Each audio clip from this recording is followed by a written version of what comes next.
Welcome to Swinger University. I'm Ed. And I'm Phoebe. Today we are interviewing Ashley Manta, an award-winning sex educator and certified sexologist. We're going to discuss sex, consent, and cannabis, STIs, how to be a skilled lover. Oh my goodness, got a lot to cover. This is going to be a great episode. We're super excited about it. But before we get started, let's introduce Ashley. She is a sought-after authority on mindfully combining sex and cannabis as part of her CanSexual brand, which has expanded to include psychedelics. She is the author of The CBD Solution, Sex, published in 2020 in conjunction with Mary Jane and Chronicle Books. She completed her certification as a body sex facilitator after studying with legendary pleasure pioneer Betty Dodson. Ashley is the creator of the Activating Your Cosmic Pussy Sisterhood and a series of online intensives and retreats. Welcome. We are so excited that you are here. We listened to you on several podcasts. We listened to you on Double Teamed and Justin Lee Miller, Brain Candy. Yes, that was my phrase, brain candy, because I'm driving and I'm like, I'm trying to take notes mentally while you're talking in my ear. And I'm like, oh my God. She's like totally mentally stimulating me right now. I'm like loving all this information. So I was geeking out big time. Yeah. On those podcasts, for sure. And then, of course, she brought it home and had to share it with me. And then we were both geeking out on it. So it's been great. I know. I love that. So your story is fabulous. I love your story. And I want our audience to know a little bit about your background, how you got to this point in your life, because it's quite the story and it's very, I love it. So you need to share. It would be my pleasure. I'll give you the highlights. It's a long story otherwise, and I want to make sure that we get to the things that are most juicy for your listeners. Perfect. But I personally am a sexual trauma survivor, and the way that I dealt with that in my ADHD neurodivergent brain was that I became an expert on trauma. When I was in undergrad and grad school, I focused a lot of my study on trauma, sexuality, healing trauma, and I became a rape crisis counselor, domestic violence crisis counselor, victim advocate, and I sort of ate, slept, and breathed primary prevention and sexual violence prevention in the early part of my career.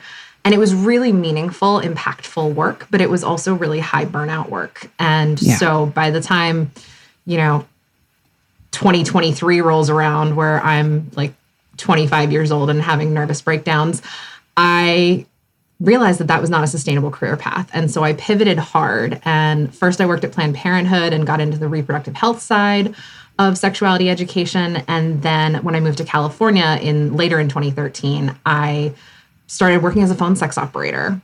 And nice. It turns out I have a really, really sexy phone sex voice.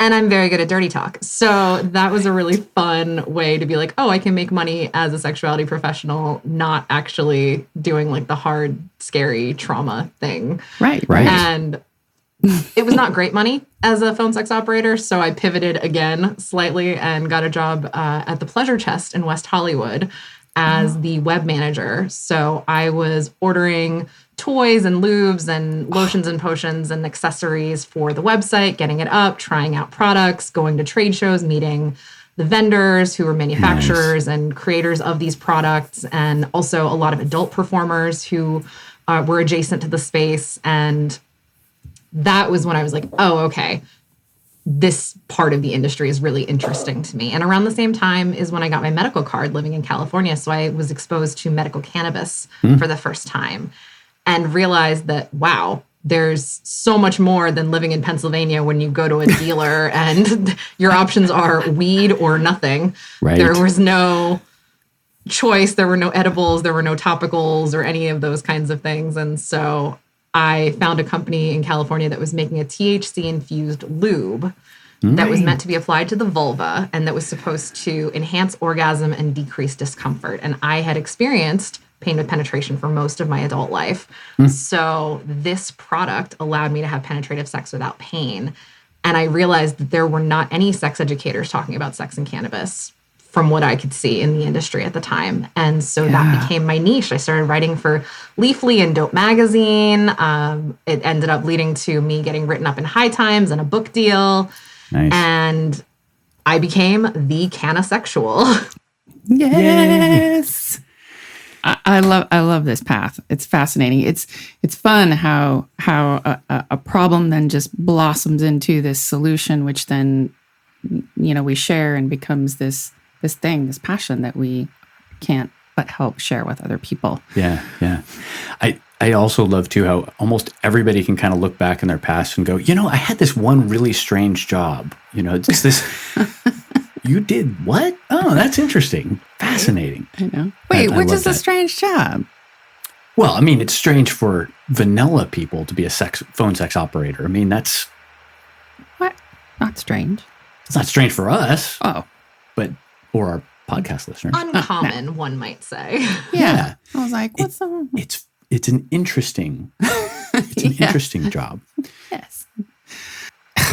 Just gonna start with this whole, sex and cannabis and swinging. We're always, we travel in those circles. And so everyone's like, I honestly, Ashley, I'm so tired of hearing people go, oh, it makes me horny. And I'm like, bitch, it does not. You are just, that is not true. Even some guys will do that. They're like, oh, I smoked this. And I'm like, I'm so horny. I'm like, really? And then can you get it up when after that? I doubt that, because I have experimented. Now, I will say I haven't been very good with my scientific experimentation, but it does absolutely nothing for me. And I've been on the hunt for the secret sauce, and I don't think it exists. Can you please tell us the truth? I absolutely can. And full disclosure, before we get into all of this, I am non-monogamous and kinky. So just in case anybody's listening to this and they're like, what is this, monogamous, heterosexual girl? No, I'm bisexual, kinky, and poly as fuck. So, yeah. So y'all know I used to host sex parties. I'm a slut. So yes, perfect. You might be able to sleep with me at some point if I like you. I'm a penny slut, but I'm a slut.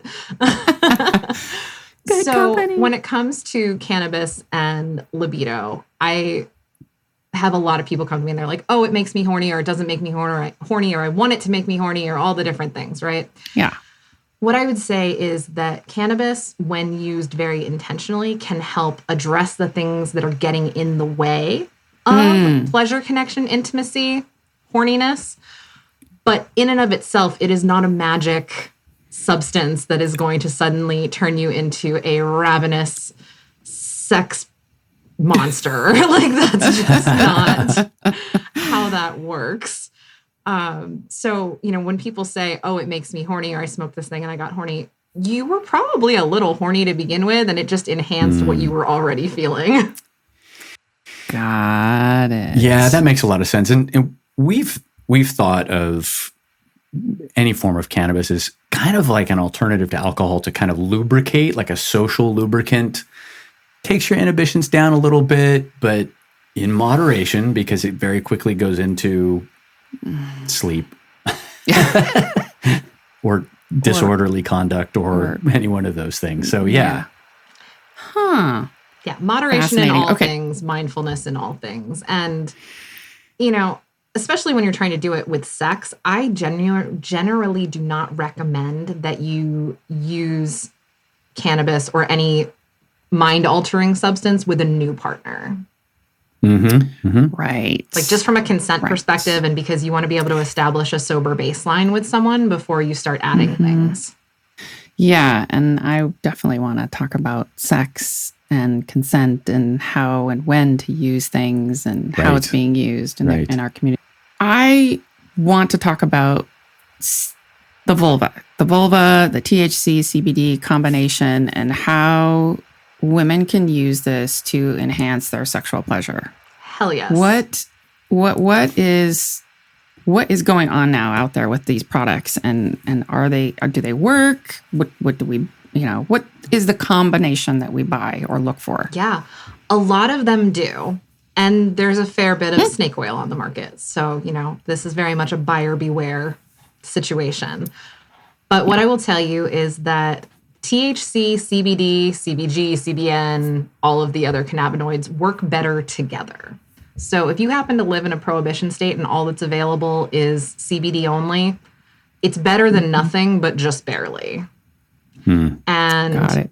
you really want at least a little bit of THC to help CBD do what it's trying to do, because the CBD molecule does not bind to our body's endocannabinoid receptors, which are the CB1 and CB2 receptors. It doesn't bind to them directly. It needs THC to do that. So it's not going to be as helpful on its own. That said, it can come in a lot of different forms. I think the forms that are the most useful, specifically around sexual pleasure, are topicals, like an oil that you would apply. You allow it to marinate for 20 minutes, and then you get into your sexy fun times, or suppositories, which I swear by. Not just because they're amazing for menstrual cramps and people who have endometriosis or symptoms of menopause, but also because if you have someone who maybe has a partner that is longer than you are deep and you've had the unpleasant experience of having your cervix knocked during sex, it can really help with the discomfort of that sensation. It's also great for anal, and it doesn't get you high. Oh. Yeah. It sounds like a triple win. Right. I agree. So then what's the difference with CBD and hemp? Like, I bought a few products online where they're like, it's hemp, and then they ship it to me, and then it does nothing. Yeah. Okay. So this is this country. There's so much like misinformation and bad information. Hemp is nothing more than a legal designation. It's all cannabis. All cannabis is cannabis is cannabis is cannabis. Hemp means that particular plant has less than 0.3% THC by volume, by dry weight. So hemp plants are just low THC, typically higher CBD varietals of cannabis. Now, there are a lot of products out there that say that they are CBD products, but when you read the fine print, all it has in it is hemp seed oil. That is not the same. CBD and hemp seed oil are not the same. They don't do the same things. That's not how that works. Oh, wow. Right. So if you have a CBD only product, what you want to look for is a full spectrum product. That means that you are actually getting other cannabinoids like THC and the others, and you're probably getting some terpenes and some plant matter. When you see things that are like CBD isolate, it's 99% it's 99% CBD. That's usually not going to be super helpful for you because it lacks the other cannabinoids that it needs to be effective. Right. That receptor binder assistance doesn't exist. That makes a lot of sense. That does. So then some of these products, I was looking at them because I'm trying to purchase some, and it is challenging depending on where you live because you can't ship things across state lines. Right. In fact, I even tried to buy something down in like Southern California, and I found one of the products that I wanted. It was Kush Queen, the Kush. Liv Alexander's company. They're great products. Yeah. And so I found a store. Of course, it's nowhere here where I live in Sacramento. And so I'm like, fine, it's in California. I'll just buy it from Southern California. I call them up. Hey, can you ship it to me? I'm in the same state. No. Interesting. Now, that might just be their store. They don't ship. But technically, I was thinking, because we're in the same state, they could. Right? It's a legal gray area because technically the United States Postal Service is federal. And so there is some, if you're following the letter of the law, you wouldn't ship cannabis, even within state. Got it. That said, if you had a friend to go buy it for you who's comfortable taking a little bit of risk and doing a little civil disobedience, that's an option. Right. You could also take a road trip down to SoCal. That's an option. Right. Yeah. I didn't even see the suppositories when I was shopping online. Like, that didn't even come up as an option. The company I like that makes suppositories in California is called Hello Again. Oh. And they originally designed their products to be for people who are perimenopausal and in menopause. But it really is helpful for wherever you are in your walk of life. And they make different concentrations, like 4-to-1 THC to CBD, 1-to-1, 5-to-2. Like, they have all different concentrations based on what you're trying to accomplish with that suppository. And so you can really kind of tailor it to what you need. That's fun. Yeah. And Nice. you can probably try one particular formulation and then adjust. Absolutely. As And you need. it's a women-owned company, and we love supporting women. Oh gosh, 100%. I always try to support if when I'm shopping on Etsy, if it's usually they're women owned, I will buy. There are some alcohol companies that are women owned. What's the alcohol? The tequila company. Three sisters, three leaves, three Something something like that, yeah. Three sisters. Three Women seeds. owned. 3 seeds. Women owned. Nice. I like it because women owned. Now, some of these lubes have like tea tree oil and peppermint, etc., which gives me a bit of pause because I don't want to disrupt the microbiome of my vulva and start like messing all that up. And I kind of want to feel what the CBD THC combination does aside from the tea tree oil and peppermint because I know that's going to be stimulating. Sure. So it's a little challenging for me to find a product that I want without that, but that Kush Queen the Kush Queen didn't have those ingredients, so I was pretty jazzed about that. Kush Queen is awesome. There's also another women-owned company that's actually in the Bay Area called Quim, Quim. Yeah. And they have a sensitive formula that's minimal ingredients. It's just oil and cannabinoids. Nice. Oh. That's closer to us too. Yeah. That's a very short road trip. We could do It that. is. And then Oh, hit yeah. Twist in San Francisco. There you go. Or the Power Exchange. Or the Power Exchange, yeah. Maybe pop down to Santa Cruz and visit me. Yay! You're in Santa Cruz. Oh. Oh yeah, that's cool. How very nice. You went to school in Santa Cruz. No. That was a former life Oh. where my ex I met in Santa Cruz. I won't go there. It's a totally different episode. All right, let's talk about consent in the non-monogamous community. And I wanted to touch on, we could talk about how cannabis plays a role with consent. I also wanted to touch on what you thought about consent in the swinger community and how that differs from the BDSM community and what you've noticed in regards to consent. True consent. I will tell you that I, as an early sex educator, especially like in the 2013 to like 2015 or so range, was very hesitant and apprehensive about entering swinger spaces because swinger spaces have a reputation for being kind of a free-for-all, especially around consent and drug use. I was very nervous about going to a swinger party and like, what's it going to be like? And is somebody going to be grabbing my ass and all those kinds of things. What I have seen in the time that I've started spending in swinger communities is that there is a much greater emphasis in the recent years on consent, on awareness, on thoughtfulness around bodily autonomy, on all of those things. And so I feel much safer going to swinger events now than I think I would have 10 years ago. That said, I think the BDSM community still has an edge on the swinger community because their consent and negotiation are built into every aspect of BDSM in the kink community. And I think with swingers, there is still a little bit of like, oh, hey, you're hot, I'm hot, we're hot, everybody good? Okay, great. Like, it feels like it flows and it's a little bit more fluid and loosey-goosey, which is fine if everybody's okay with that, but it's kind of fine until it's not. Right.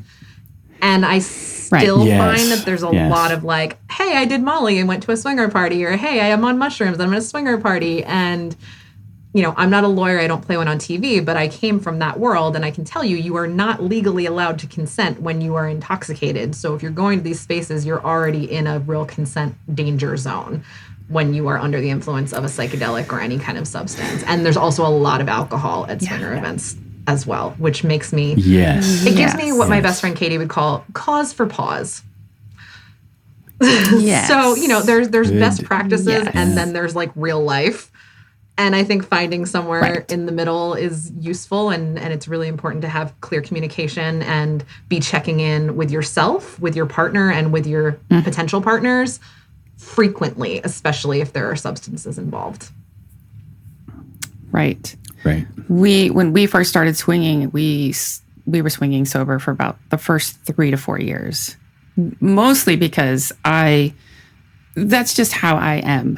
When I was in my 20s, I was always a designated driver, and I always knew that, and I always drove because I knew I could get home safe. I was in charge of my own safety. If I didn't drink, I was aware, right? I knew I wasn't going to get raped. No one was going to attack me, and I had a means to get away. So it's like, I'm going into an unknown environment. No way am I going in there with alcohol or anything else on board because I don't know what's going to happen. Right. So it was great for us because there's so many other stimulus. Once the hormones start going, I mean, I was just high from all the endorphins. And so as we progressed in the lifestyle, we were like, oh, maybe we'll have a drink, maybe we'll have 2 drinks. And that's when I started to notice that my consent, I'd say yes to things that I normally wouldn't if I hadn't been drinking. And so at the time, you're like, wait, this is fun. I'm having a good time. But then the next day, you're like, yeah, that wasn't so great. And you start to have regrets. And the memory starts to come back and you go, yeah, that probably wasn't my best decision. Yeah. And so we started to dial that back to that drinking back because it wasn't satisfying. We weren't. Go ahead. And that's what I was going to say too, is that it wasn't necessarily that you were making decisions that you regretted. Half the time it was, I don't remember what happened as clearly as I want to. Like, I want to have those memories. I want to be able to play that tape back in my head and go, oh yeah, that was a lot of fun. And oftentimes after those events, I would go, did you know what happened? And you're like, I kind of remember details, but it's kind of fuzzy. Yeah. And then you feel like crap, because you're like, I really wanted to, really enjoy that experience with somebody. Yeah.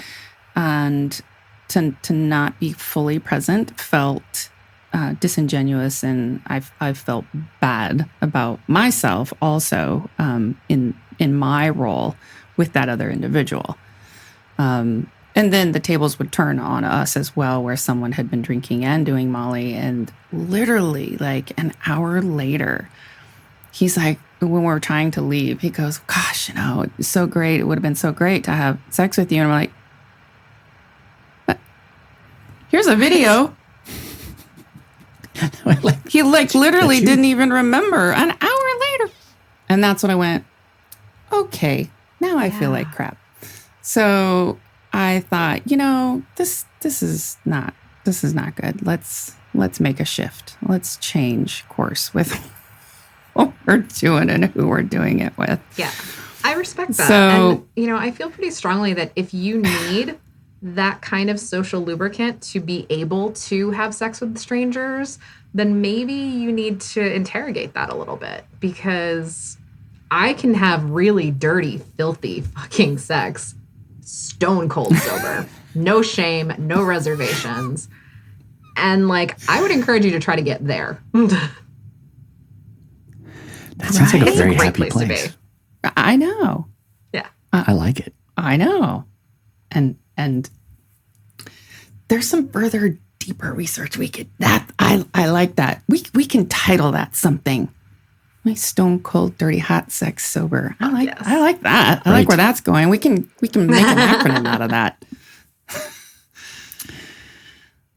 So if you want to use cannabis in that space, let's say you've got severe anxiety or you're really socially awkward. We've got some friends in the lifestyle that really kind of need that to take that edge off, because they really aren't that great at functioning with other people or groups. How could they use it and still be responsible and have consent and all absolutely. of that? So the first thing I would do is I would make sure to bone up on my self-regulation grounding practices, like absent substances. Make sure that you know how to do deep breathing and embodiment practices, so that if you do start to get panicky in a group setting, that you can calm yourself down. And when you're talking about weaving cannabis into it, There's two things I would say. The first is there is a really amazing Japanese word, which I may be pronouncing wrong, so apologies to anyone who speaks Japanese, but it's oryoki, which translates to that which is just enough. And that, I think, is a really good guiding principle for using cannabis in a social setting where, use just enough to get you to where you feel comfortable and balanced and like yourself, but not to the point that you are stoned off your ass and acting like someone else. Yeah, solid advice. We'd done an early episode because we'd seen so many people. Turns out they were later actually dealing cocaine at these parties too. So it was pretty hardcore drug use. But there were a lot of people who were kind of in our age range, and they were like reliving their frat years. So, I mean, just like heavy alcohol use, like ridiculously intoxicated. So we did an episode about it and how it was basically not such a fun thing for everybody else, let alone them, not to mention the whole consent thing. Did a whole episode about this. And we had a friend of ours, later became a friend, call us on it because, of course, we were, in a sense, implying that all drug use was bad. And we were saying, well, no, it's not that. It's just that all of our experiences so far have been pretty crappy with it. It really did come down to that regulation and knowing kind of what your dosage is and being able to use just enough, as you were saying. But also, and this was the big thing that we both agreed on, and that was don't try it for the first time at a party or don't take something that someone else hands you. Yeah. We've made that mistake before at a party, and it was a rough night. We'll just say that. It was a rough night. It was a bad don't let decision. someone else pick your path for you. That's real dangerous. I run into that. I'm allergic to peppers, and so I can't do spicy food. And I have told so many people, I used to say I can't do spicy food, and people would be like, oh, this isn't that spicy. Like, it's not spicy at all. And I would take a bite, and immediately my tongue would go numb, and my stomach would start to churn. And I'm like, you don't get to decide that for me. So now I've just started telling people I'm allergic to peppers, and that saves time. But like, to your point, don't do it with a new person. Don't do it in a new situation. Don't do it for the first time at a party setting, and don't take somebody else's drugs. Like, from a purely risk management, harm reduction perspective, powdery drugs, Molly, Coke, ketamine, all of those different things. Everything's laced with fentanyl. If you haven't tested those drugs, you are rolling the dice with your life. And, I actually carry Narcan with me anywhere I go, but a lot of people don't. Oh. And so you really, it's important to be mindful of those things. And especially when you are doing drugs, it can be very easy to have the inhibitions gone. And you're like, everything is awesome. Everybody loves me. Life is great. Nothing bad could ever happen. And that's not reality. So, I would really encourage people that if you are going to be using, even let's just say cannabis in a group setting, negotiate, like go sober, negotiate, figure out who you're going to play with, what you're going to do, what's on the table, what's not on the table, boundaries, aftercare, all of those kinds of discussions. Then what you're hoping to achieve by consuming, let's say, cannabis, and what you're expecting it to do for you, and also like how to take care of you if it doesn't do that for you, if it takes you into a place that you weren't expecting, and then go ahead and have your fun. But it requires more legwork. Right. It does. Requires a plan. Like you said, the aftercare. Maybe even someone sober in the room to observe. Yeah, it's good to have a lifeguard on duty. Right? Yeah. Yeah, for sure. Yeah, and we learned very quickly from that one night, and it was simply an infused joint. It wasn't anything extreme, but for the concentrations of THC right now in products are so high. And if you do not have any kind of familiarity with it, that's a very short slope to a double black diamond. You're just going. Right. I find I love the idea of us all just being able to use our words and saying, hey, we find you really attractive. We would really love some playtime with you. What is your play style? and then you start to have this exchange. Great. I'm looking for this tonight. What are you in for? But nobody, I can't say with an absolute that nobody does that. It's uncommon. And less common still is safer sex conversations and barrier conversations, And those conversations are hard to have sober, but they're much harder to have intoxicated if they are had at all. So those are the conversations that you really need to be having on the front end before you take anything. Yeah. Yeah. Yes, for sure. Those consent conversations are also challenging when you're at a house party and the music's loud and you can't get away, or you follow someone to the bedroom, but you have to be quiet because there's play going on. So then you have to step out of the room. And so a lot of swingers are they try to go with the flow because they don't want to ruin the vibe. But now they're kind of consenting to something they really don't want to because they're afraid to either speak up or afraid to make a scene or to offend somebody. So there's all these fears about everybody else, and our primary function is to take care of us, number one. Right.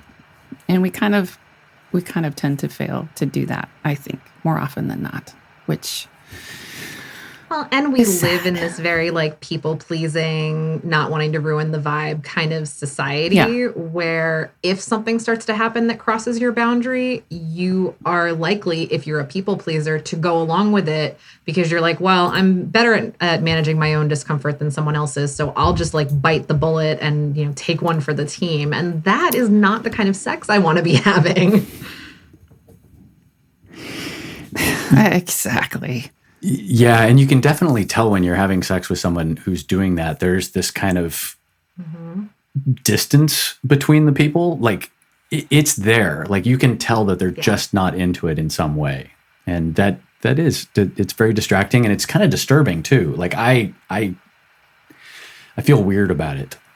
We're kind of leading into fucking skilled lovers versus novelty, but before we get there, we also we're starting to touch on STIs and having that conversation about testing and things like that.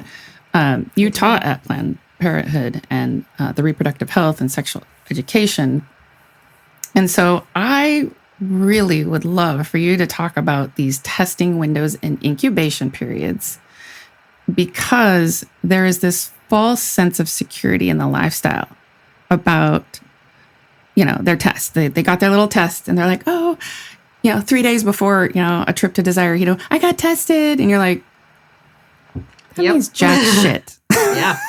In my mind.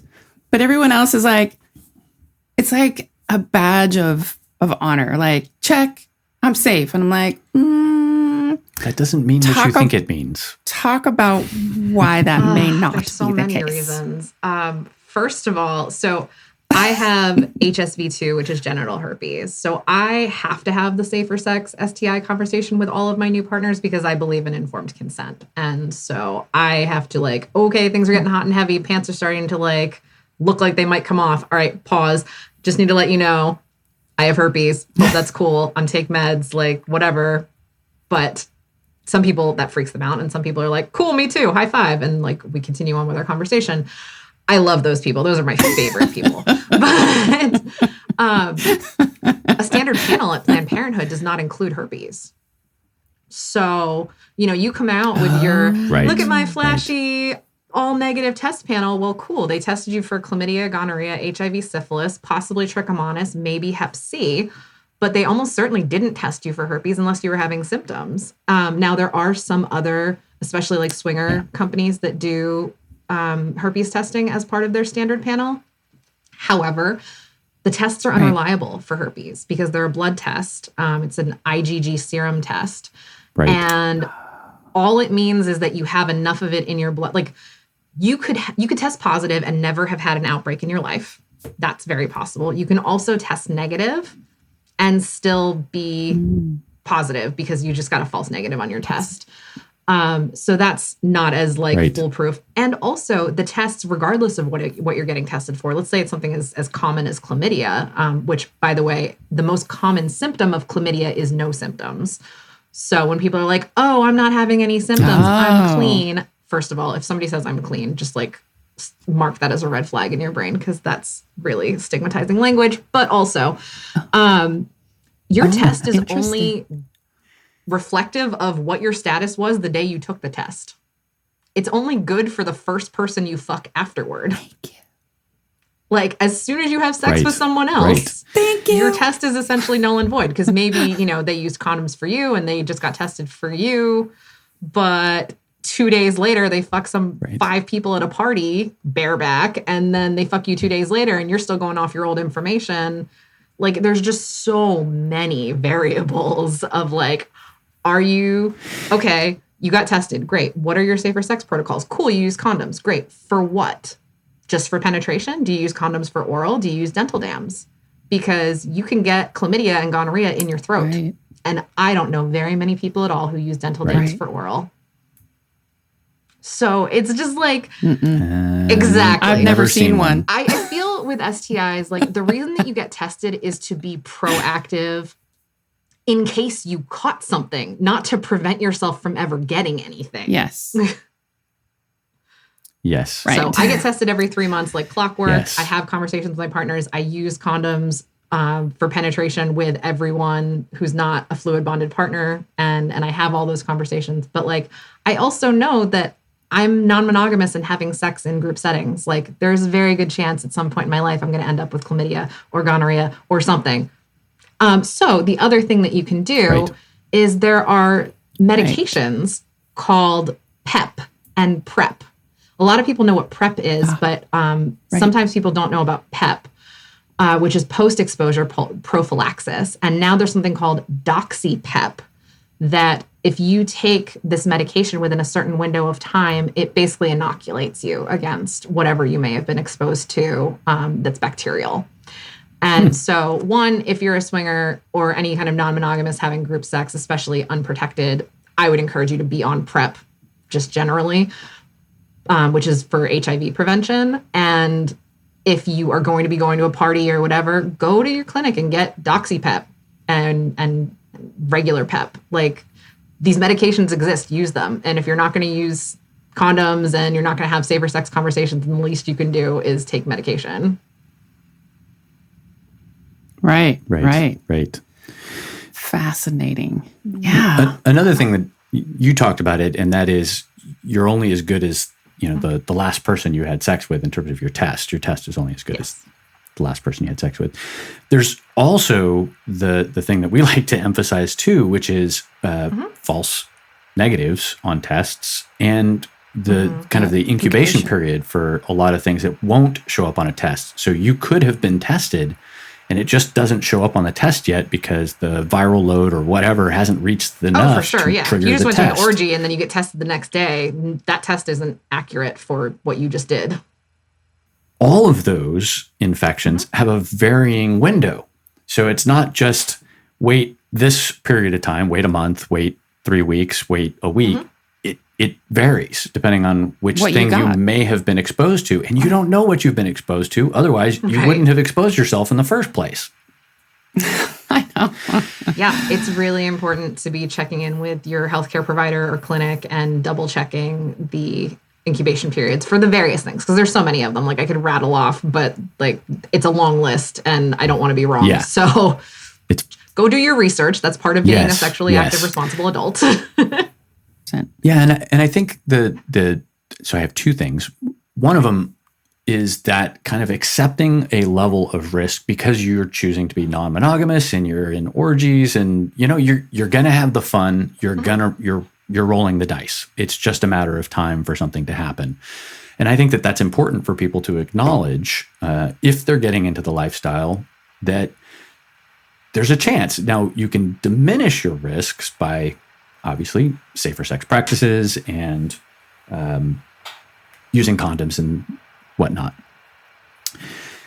The other thing that I was curious about, because I've had listeners write to us about PrEP and PEP and doxy PrEP.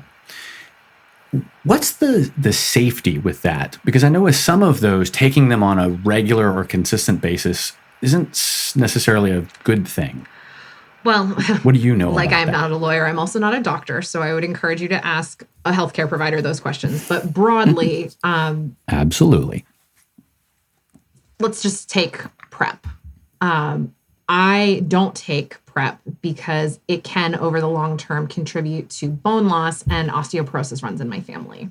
So for me, I know that I'm going to probably get osteoporosis someday, and I don't want to make it worse. Whereas am comfortable with the risks, and I have had sex with HIV positive, undetectable partners very comfortably. And so like I would be more worried about the osteoporosis than my HIV risk. And so for me, that's the choice. There you go. For some, like there can be some kidney issues. So it really does depend on you, your personal concerns, your medical history. And that's a really important conversation to have with your healthcare provider, because it's a decision to make. And so you have to really see like where the areas of risk are most alive in your life and what's going to be the most appropriate choice for your personal life. There's no one right decision. But I can tell you that with the proliferation of PrEP, I work with the LA LGBT Center, and as of next year, because of their efforts, there will be less than 500 cases of HIV in LA County. So like they have essentially eradicated That's the fantastic. HIV epidemic in LA County, which is wildly amazing. And Holy cow. it's entirely because of the efforts of those kinds of providers giving out PrEP for free, making it accessible, making condoms available, having free testing. Wow. And so like that should be a model to the world for what we can do when people are really careful and thoughtful about their health and they have resources. That's fantastic. Maybe you can tell me, do they use kind of a harm reduction model as a basis for that program down there in LA in terms of kind of meeting people where they are and a stigma free or a judgment free? Absolutely. Yeah, it's all about harm reduction. They do needle exchange. They have free Narcan. Like they're not here to judge you for your lifestyle. You can tell them that you just gangbanged the football team and they'll be like, cool, what do you want to get tested for? Like not even...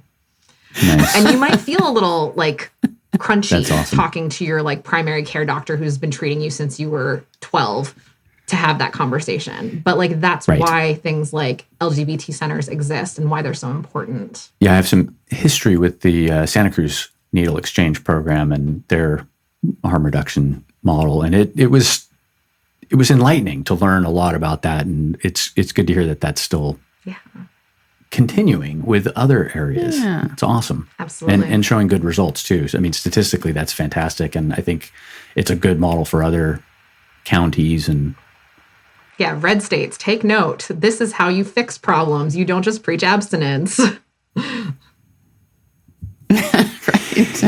yes. In regards to herpes, I think a lot of people are ignorant. They're just ill-informed and don't really know. And there's this stigma around it, and they hear the word and it's like, and they freak out. How do you educate somebody, because if they go, yes, I'm still interested in having sex with you, tell me more. Do they actually, are they open to that? Or if you get the, oh my God, and run away, then you're just like, okay, next. I mean, if they're not open to the conversation, then why bother, right? Honestly, in some ways, having herpes has been kind of a godsend in terms of a litmus test for like sexually evolved humans. Because if their reaction is, ew, gross, that's disgusting, you're dirty, like anything like that, then I'm like, wow, thank you so much. I'm very sure that sex with you would have been deeply unsatisfying. So I appreciate you saving me time. That's just that kind of closed-mindedness and stigma as it relates to sexuality, I think is a red flag. So I appreciate when people are either like, oh, either one, me too, I've been getting cold sores since I was a kid and like no big, or actually, could you tell me more? I'm curious. Like, I'd like to understand, a little bit more about risks and things like that. Or just like, yeah, my girlfriend had it or my ex had it and it's fine. No worries. Like, those are all green flags for me.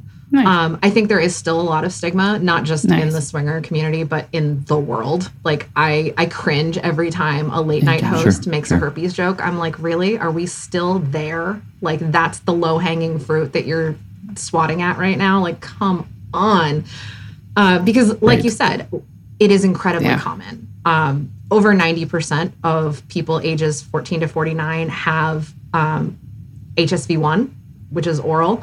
And if you have a cold sore or if you are virally shedding and you go down on someone, you could give them herpes generally. And so it's like the way that people are like, oh, I just get cold sores, or, oh, it's just a fever blister. It's like, no, it's herpes. It's fine. Like you just say the word. It's okay. And genital is not inherently worse than oral. They're both contagious if you're not paying attention. But there is medicine. I take a daily suppressive medication. So that keeps me from having outbreaks by and large. And it also keeps me from having viral shedding. And the only time it's contagious is when you are having an active outbreak or you are having viral shedding. So if neither of those things are true, you cannot give someone herpes. Perfect. Happy to help. Good to know. Everyone is all educated. Wouldn't be a podcast without some education. At least ours. Phew. All right. That's awesome. Okay. Did you have something else, Milo? No, I think that's great. We've had this conversation with other people, and we've done some research, and your statistics about pretty much everybody having it, and especially with the asymptomatic nature of HSV1, it's almost impossible to know whether you have it unless you've gotten a test. And if you don't have an outbreak, why would you go get tested for it? Yeah. So we're all spreading it around to everybody else without even knowing it. Right. So know what you need to know. And if you have one type, you're less likely to get the other type. It's not completely foolproof, but if you already have antibodies for, let's say, HSV1, then you are less likely to acquire HSV2. Oh, interesting. Oh, Good to know. I didn't know that. Okay, cool. Ooh, learned something new. All right. Let's talk about fucking skilled lovers versus novelty lovers. And I was listening to Double Teamed and the conversation you guys are having about skilled lovers and all of that. And we are 10, 11 years now into swinging, and most of our sex we've discovered, of course, years later, you look back and you go, you know what? I think we were pretty much DTF all this whole time. Didn't really even realize that till now. And we're like, oh, cool. Woohoo, high five. But a lot of that sex was novelty sex. And I loved the variety, the differences, it's the scene, it's who's there, it's what happened organically. We've had some really amazing soft swap experiences. In fact, some of those are our favorite. And sometimes you get in this really cool space where no one's giving consent, but you see in their eyes that their consent, they'll like put a hand, like kind of like, can I touch? And you give a nod, and there's this thing, and no one's offended. And it goes really well, but that doesn't happen all the time. Sometimes you do have to swat a random hand that's coming up behind you and touching you in the ass, and you're like, what? Hello? Like, I'm busy over here. What gave you the permission to go just do that? But the novelty sex, which worked for us in the beginning because we didn't want that level of intimacy with people, because we started swinging before we were married, while we were dating one another. Right. So we having another level of intimacy for me felt threatening, because I didn't want to ruin or disrupt our new relationship, because it was new. And so because this was going to be my third marriage, I was like, it's 3 and I'm done. If this gets fucked up, I'm just going to be single the rest of my life, because I'm not going on 4, 5, 6, right? I'm going to get it right. And I'd scoured what I felt like was the entire planet and I didn't find anyone. And then he lands in my lap and I'm like, wow, okay. So the diamond was there. And so I felt very protective of it. So I'm like, I don't really care what your name is. Let's just fuck. This is going to be fun, right?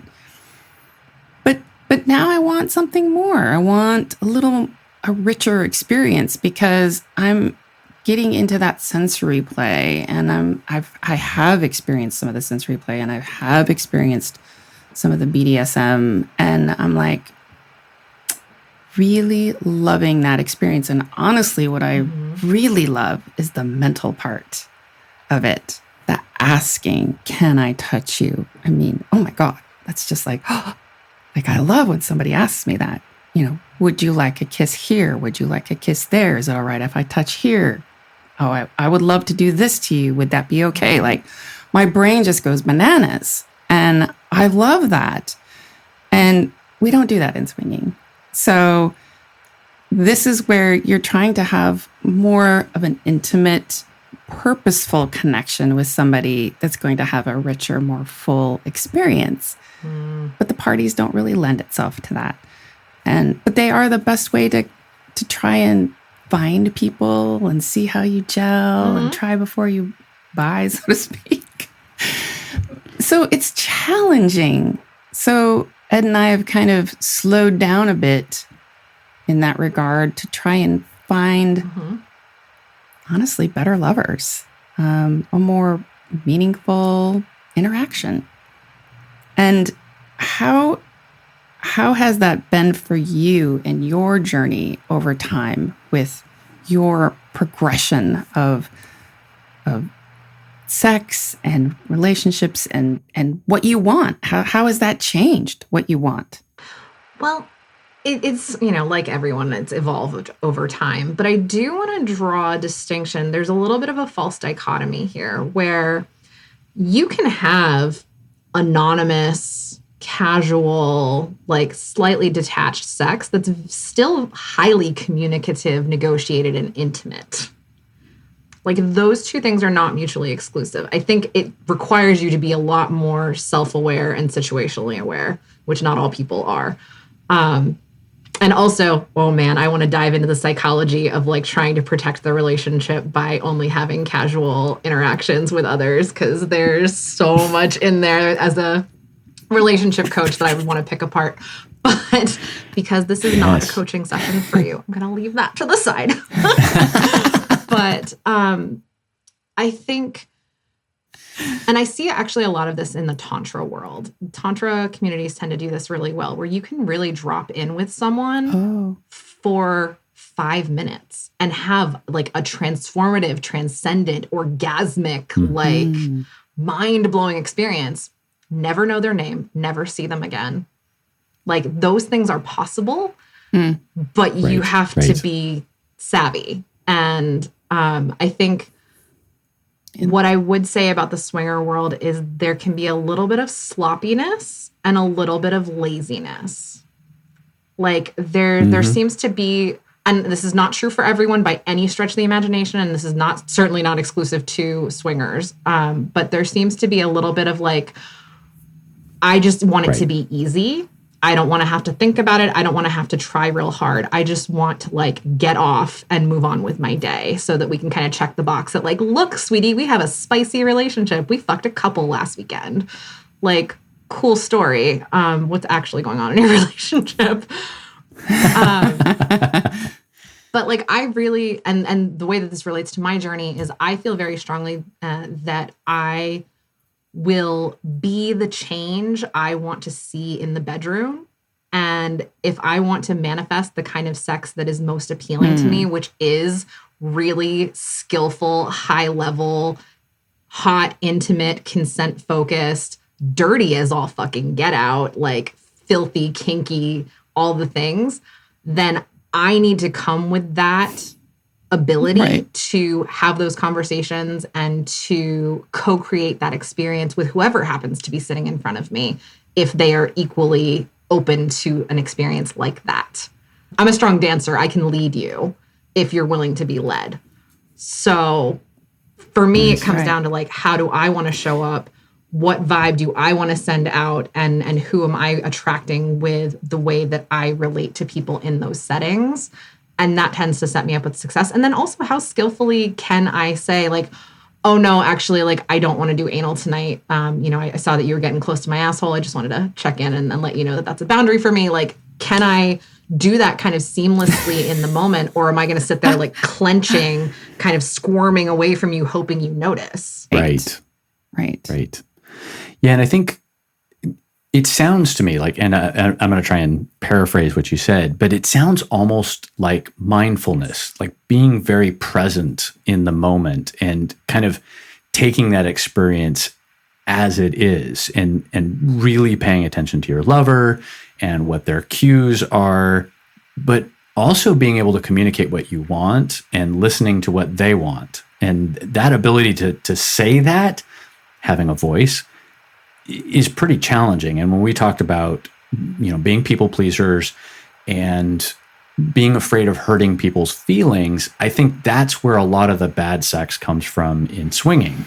And that is, I don't really want to rock the boat, so I'm just going to like pretend that this was fun, and he'll go away happy, she'll go away happy, whatever.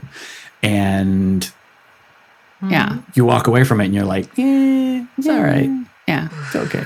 Yeah. Or I don't want to be guilty of robbing that partner's experience. We did a lot of orgies in the beginning. That was just what was around. That was the easiest. And they were fun. And I liked that energy, and I would feed off that energy.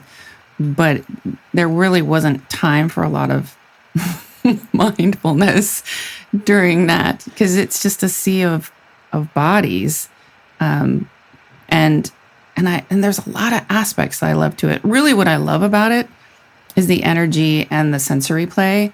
I really could care less about the penetrative sex, because it takes me a while to have a really good penetrative sex orgasm. So it really can't be an orgy situation. It has to be a setting where there aren't any other distractions. So while the lifestyle has been really fun and beneficial in a lot of ways, I've learned a ton about myself and my sexuality, and asking for what I want and using my voice and telling people softer, slower, nibble here, pinch there, grind there, right? Deeper, faster, all those things. I mean, I've really improved my own experience by just saying it, which seems so simple, but sometimes I don't know why we don't do that, where it's not like we're not, I don't know. It's something maybe we just have to learn, an evolution of our own sexuality. Well, I have an opinion on that, but I'd love to hear Ashley's thought on that. Oh, yeah. I think there's a lot of growth that can be had in these communities. And I think one of the really big growth edges for swingers, not just swingers by any means, like I don't mean to come down on swingers. This is across the board in every group sex situation I've ever really been in, other than the kink community. They've got it pretty solidly dialed in. But there's this very like binary understanding of consent. Like consent has finally become a buzzword, but it's still very like, yes to this, no to that, yes to this, no to that, where there's a really amazing educator named Betty Martin who has come up with something called the Wheel of Consent, which is a circle with 4 quadrants. And on one side, it's who's doing the thing and who's it being done to. And then it's for me, it's for you. Because being clear on what's being done and who it's for is a really important nuance to consent that I don't think gets considered very often. Because there are people who get off on the anonymity, the danger, the sort of free-flowing, like one of my friends hosts gay orgy nights in LA. And, these guys show up with recent test results and a jock strap. They check their clothes at the door. And then it's just like, oh, there's a hole. I'm going to stick my dick in it. And like, there's no conversation. And like, that's what they're going there for. love that for you. I'm not here to shame you or tell you that that's bad or wrong. If that's what you're going for, then those spaces absolutely exist for you. Where it gets tricky is if one person is seeking an experience like that and the other is seeking, like you, a more like slow, sensual, like really thoughtful experience. And there's no way to know that one person is here and the other person is there without talking about it. And so, you know, if somebody comes up to you and is like, hi, I'm trying to suck as many dicks as I can tonight. Can I please suck yours? It's for me. Like, I'm not actually going to do it maybe even in the way that you like it or the way, you know, it's not about you. It's about me checking a dick sucking off my list so I can add it to like the tally. Then you can go, yeah, that sounds awesome. I'd love to help you out. Or no, I have really strong opinions about how my dick gets sucked. So like, no, thank you. Please move on to the next candidate. Right. Yeah. We have a friend in the lifestyle who's actually, we have several ladies who are into the fantasy of just like being drenched, bukkake. They just want to be covered in it. And it's not a thing for me. Like, doesn't really do much for me, but I am happy to help fulfill that particular need for her. Taking one for the team. If that's what does it for her, right? Sure, why not? I'll throw my coin in that fountain.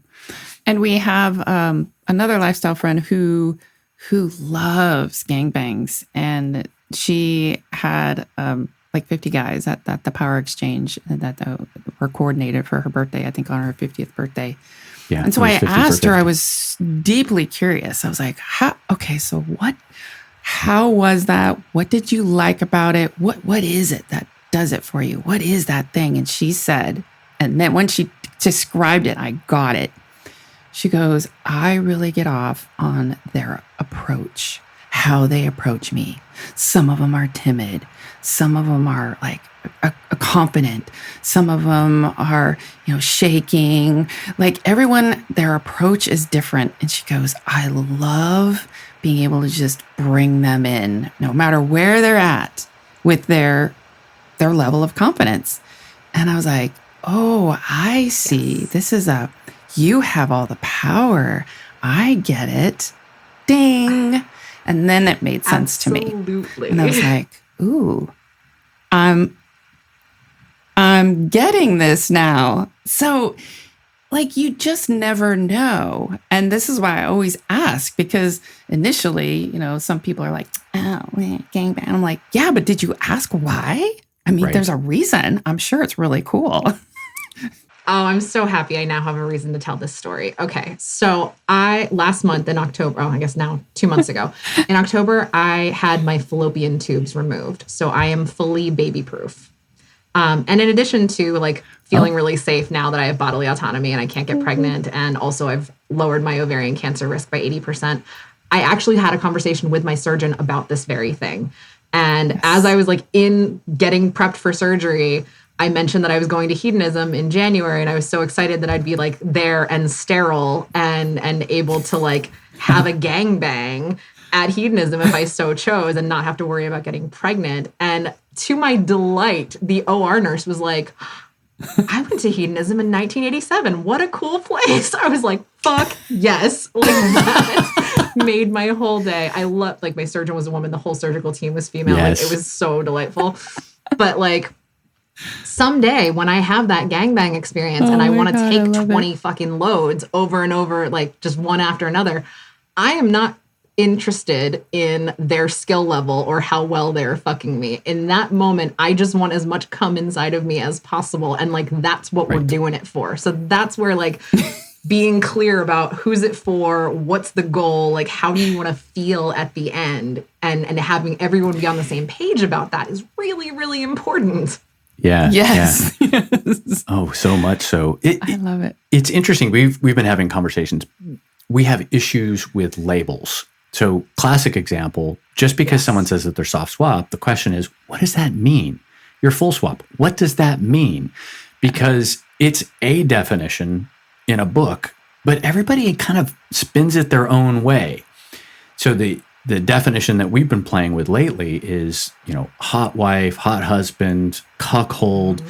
And that's such a spectrum of different types of interactions. So to your point, two people getting into a room and having a conversation about a thing, you got to get pretty specific because it's open to interpretation. And so having that intentional conversation about what you want and what you want to get out of it. We talk about consent all the time, where it's like, don't rattle off the things that you don't do, because that means there's a whole bunch of stuff on the plate. Because such a big buffet. Sexual activity is a pretty big buffet. I mean, there's so many things, so many things. I know. So, and even saying, I want to do this, you should be a little bit more specific, because it's kind of how you like to do it. So yes, you want BIV sex. You want to have full penetrative sex. What? How? Fast, slow, deep? So many variables. Grindy. I mean, like. Yeah, I want you to go down on me, but don't lick my asshole, because once you touch my ass, you have to go Listerine before you can touch my pussy again, because booty cooties don't belong in the vulva. So, like, you got to be real clear, because some people are like, oh, no, like, I got so excited eating your pussy, I wanted to eat your ass a little bit. I'm like, no. Nope. Don't want the UTI. Thank you very much. No. Like. Yeah. Yeah. Although we did hear something recently from Dr. Jen Gunter about wiping forward to backward. And she was saying that it's actually less of a thing than it's been made out to. I am not advocating that anybody go from your butt to your vulva at all. I'm just saying.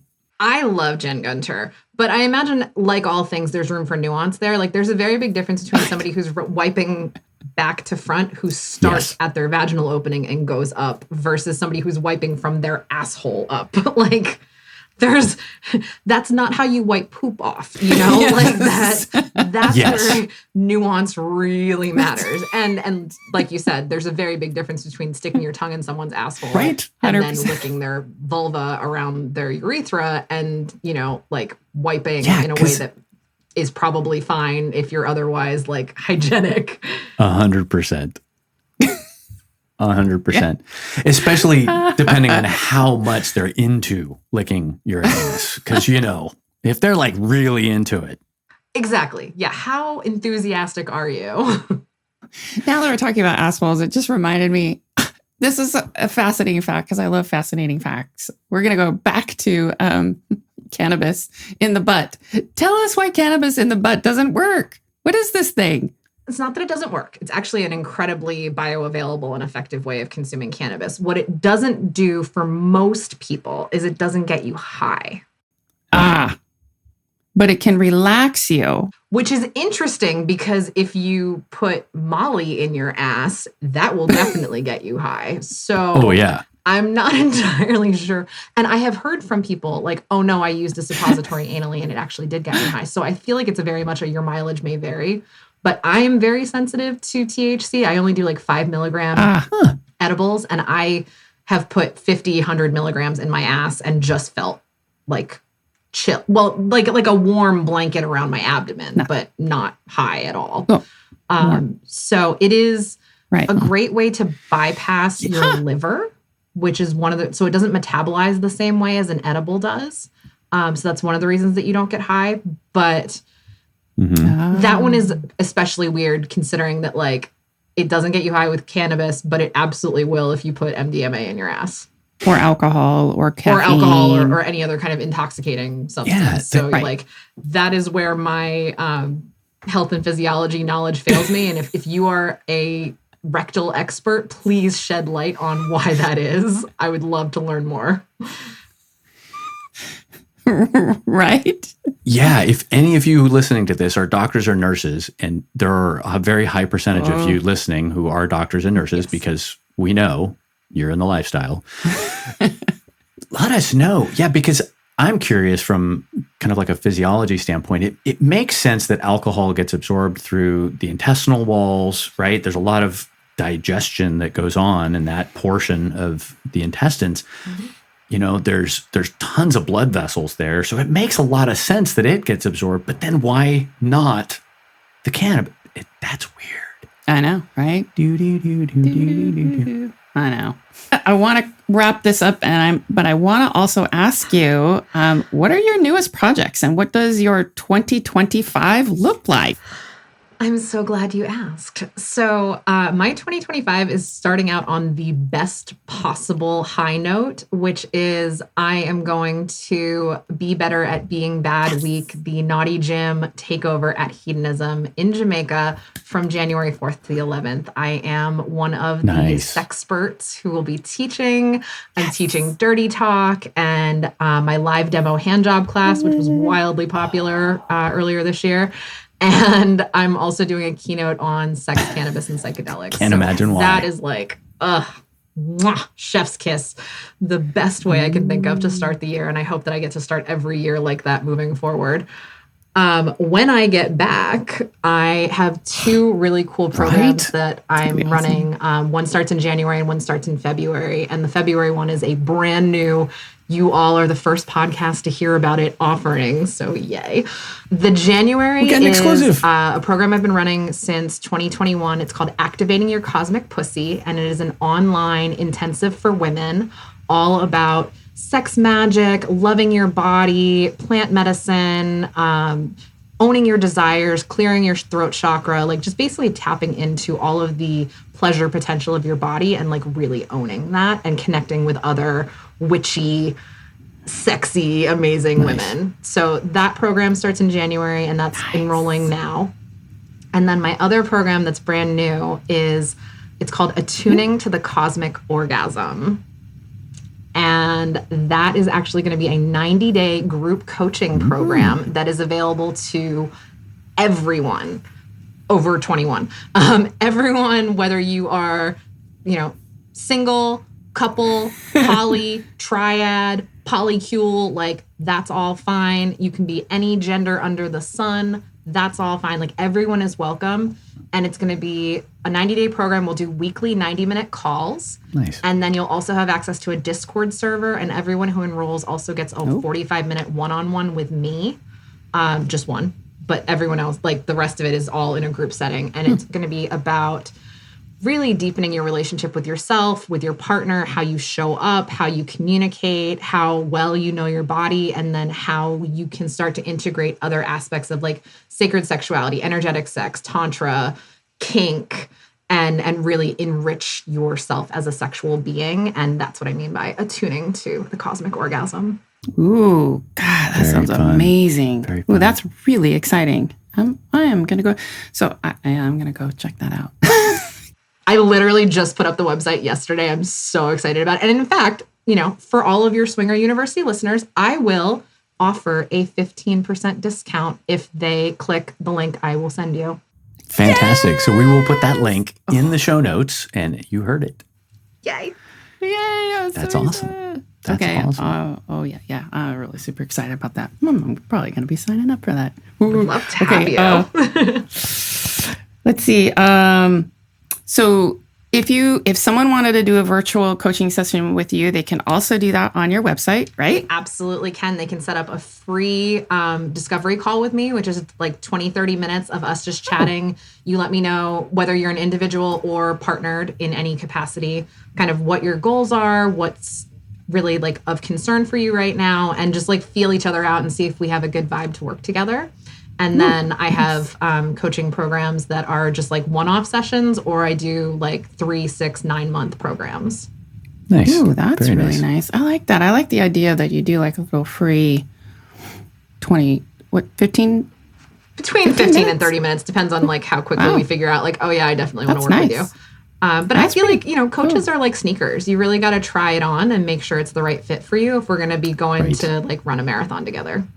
Yeah. Makes a lot of sense. That does make a lot of sense. I don't think anybody else does that. I like that a lot. Let's see.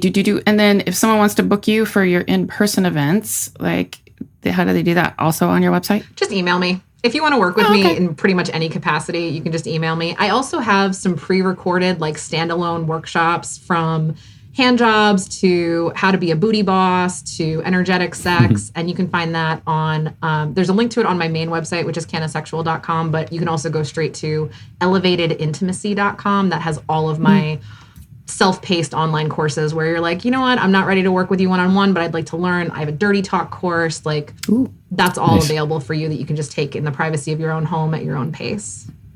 That's right. Yeah, I had that there. Like, and your 5 essential steps to dirty talk. Yes. Yeah. That's free, right? That is free.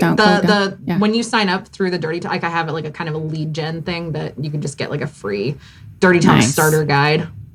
Nice. See, freebies. I like this. Yeah. In this economy, I feel you guys. Like, I want to make this easy for you. I'm expensive, but I'm worth it. But I also have like more affordable options.